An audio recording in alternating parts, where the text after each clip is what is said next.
afternoon, traders. This is Tony D going into the start of the European session. Risk appetite definitely improved overnight. We had a huge rally in the Dow, up over 700 points from the open. And we've kicked higher into the European session, so the good times keep rolling here. And this is mainly on the back of market perception that the trade wars are off for now, and we are going to have trade talks instead. A little bit more conciliatory nature tone coming from the US and from China has set the new wave of optimism throughout the market.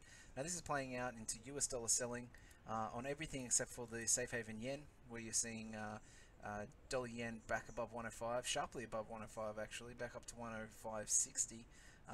Euro and pound making fresh highs, so the euro at 124.60, sort of underneath this key next level, which is 125, 125.20.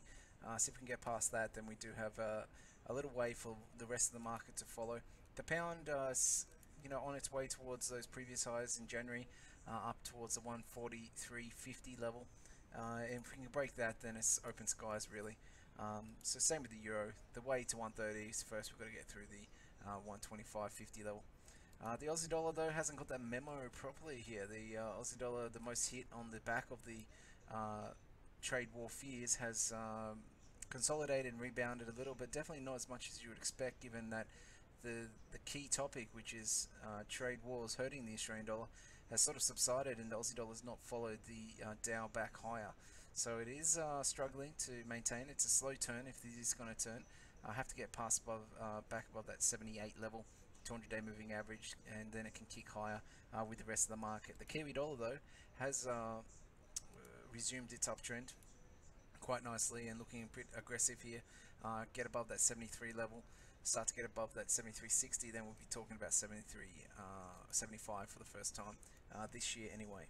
So there's a lot happening here. Keep an eye on see if this optimism wanes though, and if there maybe is a headline that gets fear back in the market. But otherwise, we should expect these to continue.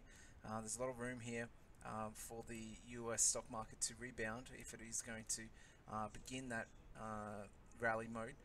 25,000 is the first target to get back to, which might slow it down afterwards. And just the speed at which it's rallying right now is pretty sharp. The dollar index is gearing closer and closer to that previous lows at the 88.20, and if we break that, then you can see there's huge amount of downside potential here, and there isn't really any support all the way back down towards the low 80s. So the dollar index is at some critical levels, and this is sort of the same time that the euro is testing its big resistance. How it plays out for dollar yen's a little bit more up in the air. Dollar yen's trying to rally, and so is euro yen and pound yen, so that's supporting. But right now you don't have the potential upside that you'd normally have if it was straight US dollar gains. You might have to see some strong US data like next week's NFP to help the US dollar in general stabilize and bounce. Otherwise, if we do break this dollar index level, it's going to be very hard to fight the overwhelming trends that are probably going to be beginning with fresh highs for the pound, fresh highs for the euro. And if anything's going to turn around the Aussie, it'll be that sort of scenario.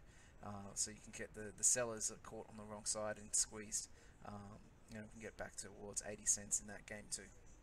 Alright guys, give us a call if you want to have a chat a bit more about some of your particular pairs. A lot of pairs are in play. If you're looking at one of the key ones that you want to keep an eye on here is that Aussie Kiwi, down at 105.95. Now 105 is a huge level, and sort of we're getting towards a trend line support from the yearly. And if we get down to that 105 level, which is just a known big level in the market, you can see that comes where buyers are usually sitting. And if you're looking at where we've come from and where we are, 105 is usually the bottom, and 130 is usually the top. So this is right at the bottom end of this range, that these two countries, which are fairly close in location and similar in nearly everything apart from their exports, about which way we're going. And both of them have also interest rates about the same, and both have central banks who are not really looking to raise rates till next year. So in terms of opportunities, Aussie Kiwi underneath 105 or close to 105 is a good long-term play. Nothing has changed structurally, and the interest rate differentials, which sort of set where the market expects the exchange rate to be, is much closer towards 115 than 105 at the current market. Alright guys, give us a call on the contact details below to have a deeper chat. And if you're not a member, you can sign up with the links below as well and get a dealer like myself to assist you with your trading.